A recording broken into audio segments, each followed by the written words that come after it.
Am I the jerk for resenting my dad over his new family? This story first came February 16th, 2024. When I was younger, I had a very good relationship with my dad. My parents divorced when I was an infant, but I spent weekdays with my mom and weekends with my dad. My dad and I were like best friends, and we had a simple routine every weekend where we would get 5 Redbox movies to finish during the weekend. We would go fishing, we'd play soccer, we'd bike to this little secret playground near the zoo. Something else I was used to was my dad always having new girlfriends that never lasted more than 2 weeks. The only one who lasted longer, a woman I really liked who lasted 2 years, left my dad when I was 10. But my relationship with my dad was the same as ever until I was 12 and my dad met his now wife. This woman has 2 kids, one older and one younger than me. They moved into my dad's apartment after only 2 weeks. My room was already small, but my tiny mattress and 3 small plastic drawers were shoved into the corner of the room to make space for the daughter's bunk bed and dresser. Before I knew it, they started putting my bed in a closet until I came to visit and often would forget to take it out at all. We would just sleep.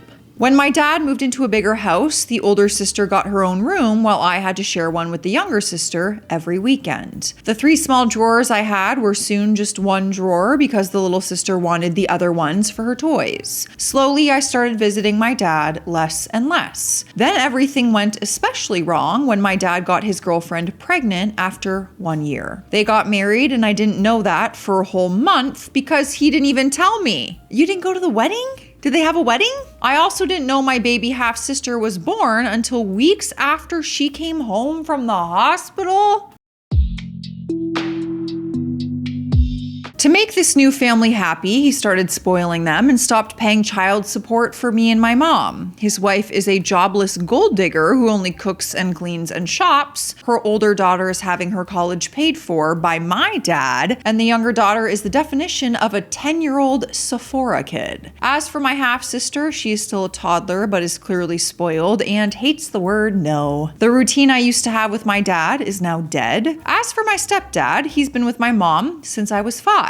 Apparently, I once called him dad, and because of that, my dad told me that I shouldn't love a man like a dad because he's not really my father. Apparently, that's why I started acting like I hated my stepdad. I never knew why I felt that way about him since he had never done anything but be good to me, and in the last few years, I have felt much closer to him. He feels like the dad that my birth father should try to be. Over time, my dad has started to treat me differently. He rants to me about his political beliefs and conspiracy theories about aliens and stuff. He also brags about his new business and his new family, and if I ever try to share anything with him, he gets annoyed and shuts me up before continuing his stories. It's like now he sees me as a buddy rather than his freaking daughter. Also, it was during these last few years that I learned the reason he and my mom got divorced was not because they weren't right for each other, but rather because my father cheated on my mom while visiting his family in Canada. Not a Canadian.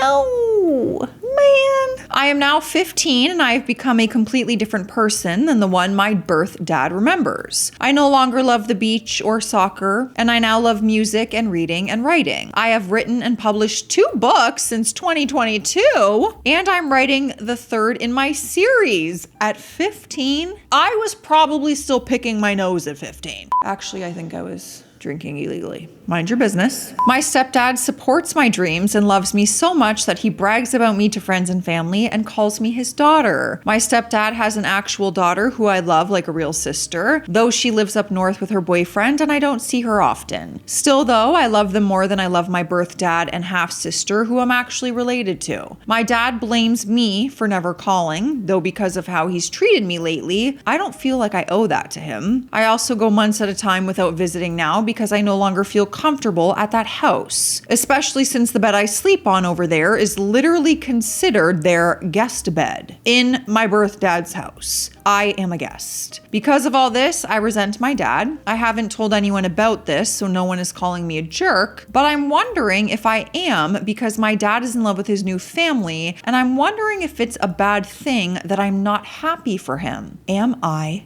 the jerk? I can't believe this 15-year-old is on Reddit pouring her heart out about her feelings regarding her family and the divorce and the new family. Like, it just breaks my heart. I'm like, you're 15. You should be going on bike rides and having the best time of your life right now. What do you mean? Oh, this poor angel. I want to hug her. We have our first update and it came 3 months later. We're now at May 18th, 2024. So since I made the initial post, I've only visited my dad's house once, and safe to say, I truly am nothing more than an uncomfortable guest in that house. I should start off by saying that every time I spend a few months without going to his house, my dad tries to play all innocent and calls me on Fridays to ask when he should pick me up. I never answer because he calls me when I'm in class or busy with studying, so he will call my mom. But because he never asks me in advance, I tend to have plans on weekends with my cousins, friends, or just to work on writing, since I am still working on my third book. Actually, I'm now just going to call my dad Eric. He honestly hasn't been much of a dad figure to me as my stepdad has.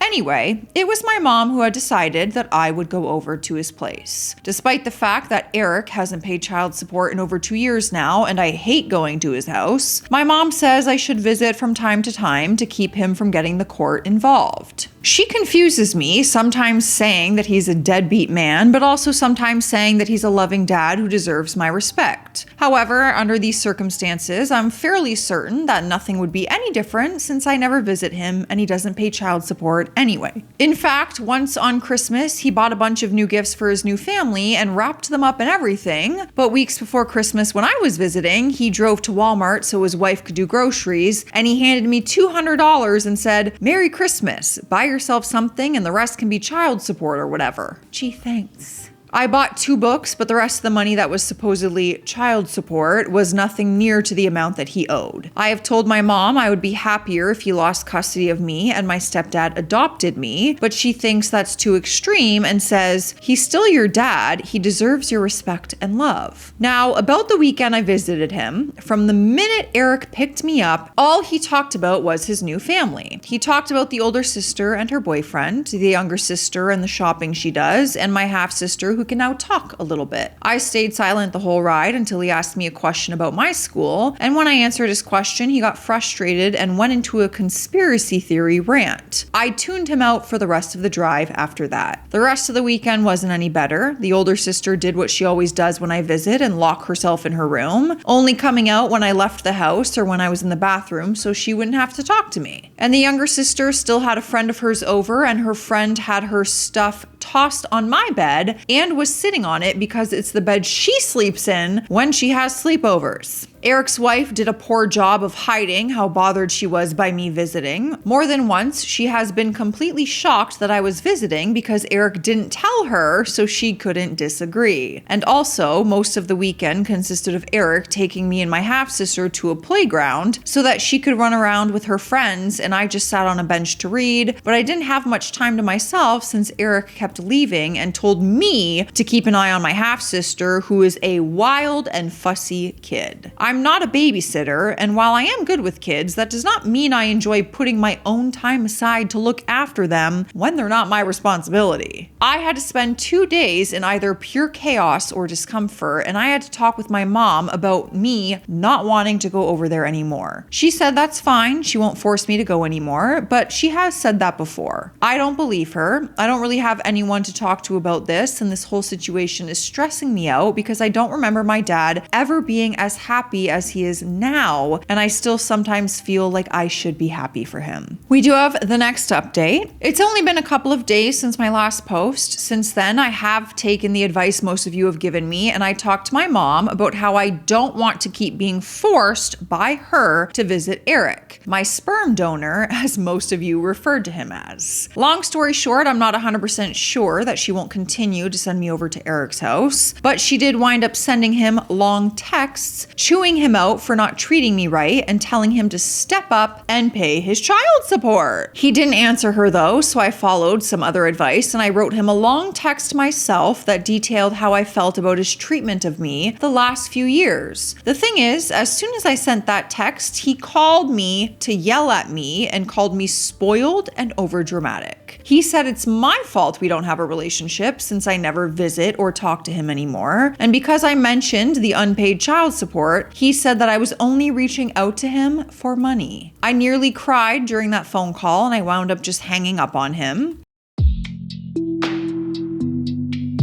He sent some angry texts to my mother as well, but later that day, he left a voicemail on my phone saying, "Money is kind of tight for me right now. I'm completely broke. You know I love you, right?" The thing is, I know that's a lie because I'm always seeing my younger stepsister make TikTok videos showing off the Sephora and the other expensive crap he buys her all the time. I think I'm done trying, and some of you suggested asking my stepdad for help. I wish I could, but when I asked my mom again if he could adopt me, she said something that absolutely crushed me. Apparently, my stepdad himself said he doesn't feel like he should adopt me. My stepdad is a very kind and sympathetic man, but he's also extremely unconfrontational and thinks it would be a slap in the face to Eric if he adopted me. Also, because I noticed some confusion about this in the comments on my last post, the reason my parents divorced was because he cheated, but it wasn't with his current wife. Okay. To be honest, it didn't even cross my mind. I was just like, oh, he cheated. My parents split up when I was still basically an infant, and Eric lived in Canada where he jumped from girlfriend to girlfriend there before he moved down here and continued to jump from girlfriend to girlfriend. When I was 12, he met and knocked up his wife and married her without telling me till a month after their courthouse wedding. Also, some of you asked how old I am. I'm 15. I remember her mentioning that. The last time I tried to discuss my mental health with my mom, I asked her if I could start going to therapy, and she said that therapists are dumb and that I can just talk to her or pray to God if anything is wrong. I'm not super religious, and talking to her about anything serious makes me deeply uncomfortable. It's not that I don't love her, since she is my mom after all, but she's pretty intense and intimidating. My dad has not reached out to me again since his voicemail. Frankly, I don't want to even think about him for a long while now. If he suddenly realizes how badly he screwed up with me and apologizes, then maybe I'll try to rebuild our relationship. As for my stepdad, he may not want to adopt me, but he still calls me his daughter, never just his stepdaughter, and I truly do feel loved by him. It is breaking my heart a little bit that she went to her mom about her mental health and asked for therapy, and her mom said, "No, that's dumb." That breaks my heart. Next update came 9 days later. So a lot of you were saying that I should talk to my counselor at school or something. Yes. I forgot about that. The thing is that I do virtual homeschool and my mom works from home a lot, so I'm honestly just a bit too scared to try that. Plus, even if I did talk to my counselor without my mom being around to hear, I really don't trust any adults to keep these things private to themselves. I know that sounds a bit dumb and paranoid, but it's really just how my brain thinks. A lot of you also said that I should bring up the therapy thing to my mom again, but I know for a fact that won't work. My mom really doesn't believe in therapy and believes that praying to God or having her preach about the Bible to me will solve everything. As for my stepdad, I love the guy like a real father, but he really is no help with the therapy issue either because he always just agrees with whatever my mom says just to avoid arguments. But I'm doing fine right now though, and I honestly think things are going to start getting better. And I think this because I'm pretty sure my mom is going to file for sole custody and court-ordered child support. One thing I guess I should have made clear is that my parents sorted out their custody and child support agreement amongst themselves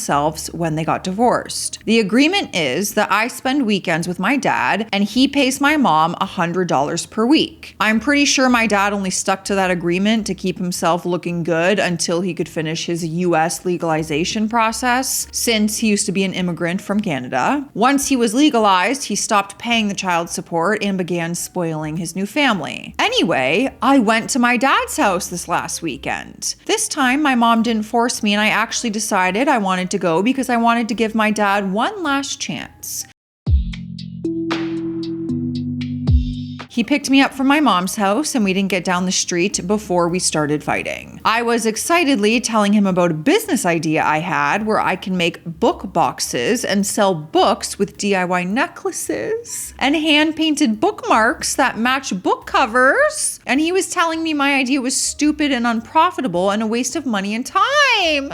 I'll buy it. Like literally, I would buy all of that. It was an hour-long drive to his house and he was getting political and angry over every little thing I said. He went on one rant to another after that and I was so sick of it that instead of staying quiet like always, I just argued back. Because of that, my dad spent the whole weekend complaining about my bad attitude. I told my mom about all of this. I think the final nail in the coffin that finally pushed her to want sole custody was when I told her about a rant my dad went on about, quote, the difference between men and women. I wound up memorizing and writing down everything he said, and I texted it to my mom. I asked her not to talk to him about it, but she was pissed at him. Here are some of the things he said. 99% of women want to latch onto rich men. Nearly all women are greedy and unloyal. Men don't like successful and independent women because they're prideful and bossy. It's more important for a wife to respect her husband than it is for him to respect her. It is wrong for wives to make more than their husbands, and so much more. And then he smiled and said, but you're the exception, pretty girl. There was so much more that happened just last weekend, like him saying some of my guy friends don't count as real men since some of them are gay, and trying to tell me my summer volunteering opportunity in DR is a bad idea since the people there are different, even though my mom's side of the family comes from there. I won't list every annoying thing he did, and I'm finally done. This was his last chance and he blew it. I just want to say I'm pretty sure my mom is not sending me over there anymore. She spent all morning looking for my birth certificate because she's wondering if she needs it for court. She wants to get me full-time and have my dad pay child support. At the moment, he owes a lot of child support, and having him contribute financially would help me so much with preparing for college. Oh boy, looks like we are going to court, folks, and we got all the updates. But first, I need a little sip of water. All aboard the hydration station. Cheers. Hope you're having a good day out there. Update on the new Dollarama rug. If you watch the vlog, you know. I ended up putting it in the desk area, like the film studio, instead of my vanity because it matches my fuzzy little chair and also obviously the colorful vibes of the whole studio space. We love her. Okay, so the next update came 3 months later, so we're now at August 27th, 2024. My mom never took Eric, bio dad, to court. After 3 days of listening to my mom and Eric scream at each other over the phone, insulting each other, and hearing Eric yell about child support being stupid and a government con, he sent $200 to shut my mom up and now sends that same amount of money randomly. My mom lied about not forcing me to go see him again. I remember we were in the car when Eric called on a random Friday to ask if I wanted to come over, and maybe I was a little bit cold, but my mom got mad at me after I said I didn't want to go. I reminded her that she promised not to force me, and I got yelled at and guilt-tripped into calling Eric back and agreeing. This must be so confusing for a 15-year-old. To try to process all of this, and then one second your mom's saying you don't have to go over there, and then the next time she's saying yes you do, and like this is too much for a 15-year-old to deal with. That weekend was awful. Eric tried to fight with me on his sexist beliefs. He complained that I was complaining too much about his inappropriate jokes and stories, and then there was a whole issue about us arguing over women's workout clothes. For some context on that, Eric and I saw a couple biking together in his neighborhood, and he commented that the lady was trying to get some because she was in leggings and a crop top. I told him she was just working out, and that guy she was with was probably her boyfriend. Plus, she was at least 10 years younger than him, but he just said, that doesn't mean she's not trying to get more guys with those clothes. Women only wear workout clothes to attract men and get laid. Or we wear workout clothes to work out. What a weird perspective to have. And I argued with him. I just gave up when I said, if I wear workout clothes to exercise and lose weight to be healthier, am I trying to get a man's attention? And he said yes. That was that. If there was any respect in me left for this man, it's now completely gone. Plus, he spent the whole weekend disrespecting his wife and insulting her, and despite how awkward I feel around her, I wish I had known what kind of person my dad was 3 years ago, so I could have told her to leave him while she had the chance to. No woman deserves a man man as awful as my dad. I know it's a kind of weird conversation for a 16-year-old to have about adoption. I recently turned 16 this summer, but it came up anyways with my mom and stepdad. When I asked for my stepdad's opinion, I found what is probably the real reason he doesn't want to adopt me. He told me that he doesn't think adopted kids can be loved the same way as blood kids. He said adopted children aren't as lovable, and I realized that despite calling me his daughter and talking about me, about how much he loves me, he doesn't love me as much as his birth kids. And also, I have lost a lot of respect for him after this past weekend. I spent the weekend with my oldest cousin, 21 female, and another one of my cousins, 20 female, and I ranted to them about what my stepdad had said. After that, they told me something that made me feel more disgusted and betrayed than I've ever felt before. My stepdad cheated on my mom a few years back. And she stayed with him. The reason my mom divorced Eric was due to his infidelity, but she chose to forgive my stepdad and never even told me about it, letting me to continue to live my life with a man who did the same thing that Eric did to her. Eric's cheating ruined my life, and I don't think I can look at my stepdad the same way again. Before this past weekend, I was laughing with my stepdad and hanging out with him. Now I'm glad my mom is having me spend time with my grandma because it means I have more time to process all of this before I have to see him again. It really is just piling on her at this point. It's like, you should just not even be worrying about any of this. You're a baby. We have a final update, and it came very recently, 2 years later, July 9th, 2026, which means she's 18 now. So we're gonna see how all of this played out. Hello everyone, it's been 2 years since my last update. In the last couple of years, a lot has changed, and though most of it is a good change, I do want to get to some of the not so good stuff off my chest. I cut my grandfather out of my life because the universe is a sick and twisted bastard who insisted on putting me in a family where almost every man is a disgusting cheater, though I have to admit that Eric and my stepdad's affairs were nowhere near as bad as this. To put it simply, my grandfather, who was apparently my grandma's 30-something-year-old teacher when she was in high school, illegal, had been cheating on her with who knows how many women during their 50-plus year marriage. The most recent being some 24-year-old woman who, much to my family's horror, the mother of my 4-year-old uncle. Wait, what? My brain can't even compute that family tree. I have an uncle who's 14 years younger than me. I'm so disgusted. And my grandfather still lives with my grandma, ordering her around and disrespecting her and telling her to her face that he wants to be with his girlfriend. Don't ask why she won't leave him. We've all been trying to figure that out. My theory is that she wants his life insurance when he kicks the bucket. She hates him more than any of us do.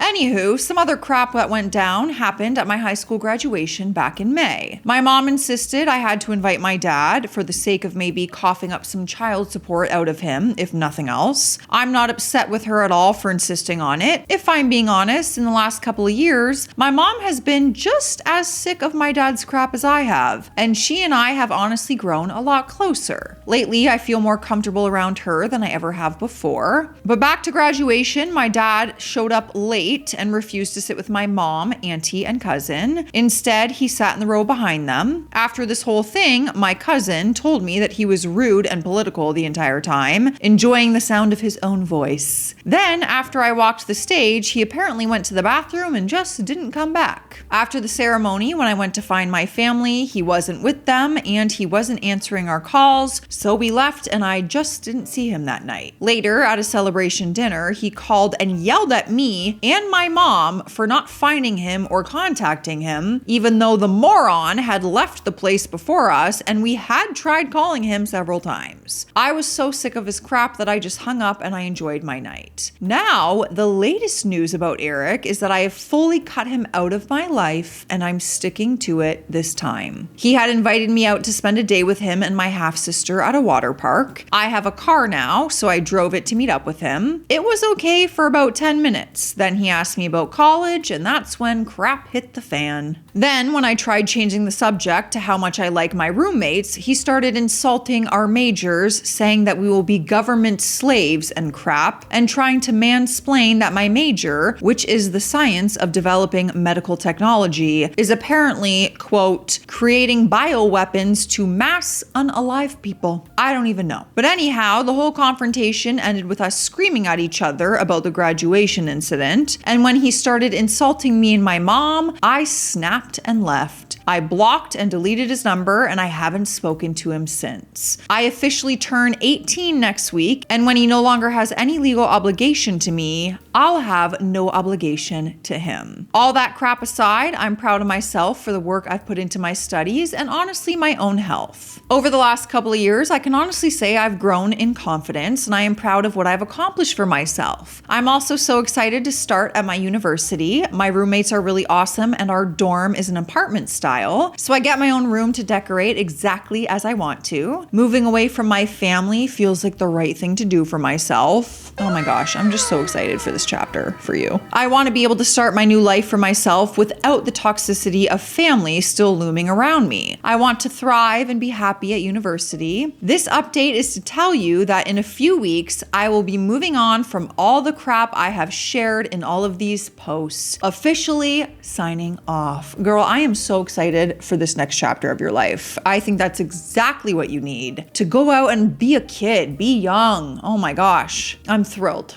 for you. Sad about your relationship with your family, but thrilled for the next chapter. Let me know what you guys think. I'll see you in the comment section. Stay classy out there. Stay sassy. I'll see you tomorrow.